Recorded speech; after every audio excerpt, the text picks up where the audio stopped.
Hi friend, जय श्रीराम, जय श्री महाकाल. तुम्ही बघू शकता की आपल्याकडे एक आलेला होता टायर. तुम्ही अगोदर जो कट बघितला होता तो स्टाईलच्या तुकड्याचा होता. आता कडा काढून घेतो आपण. कडा काढल्यानंतर टायर पलटून घेतो. टायर पलटवल्यानंतर तिथं 6 न 3 नंबरचा पेस्ट लावणार आम्ही. तरी कट फायला होता तर आम्ही दादाला सांगितलं का हा टायर समोर नको लावा. तर दादा म्हणे नाही लावत, मागचा टायर समोर केलेला होता. तर बघू शकता की आता ट्यूब वगैरे काढून झालेला होता.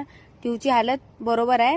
तर ट्यूब घासणार, त्याच्यानंतर 1 नंबर पेच लावणार त्याच्यावर. तर गरम पंक्चर नाही म्हणे की हा लावून दे बा. तर मी म्हणलं ठीक आहे दादा.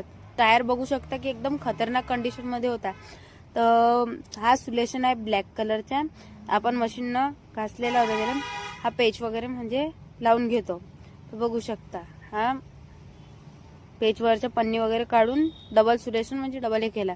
तर दोन्ही बाजूला थोडे थोडे लटकून ठेवून मधातून घासल्यानंतर पन्न्या खिचून घ्यायचे. ते पन्नी वगैरे खिचून घेतल्यानंतर बघू शकता तर दुसऱ्या साईडची काढला आपण तर बरोबर घासला तर तो बरोबर बसून जाते. बरोबर बसल्यानंतर बघू शकता की टायर घेतला आपण. टायर घेऊन फिटिंग करायचं आहे. तर फिटिंग केल्यानंतर कडा वगैरे ठोकून घ्यायचा होता. आता फिटिंग वगैरे झाली होती. काका बाजूला बसले होते. तर काका बघत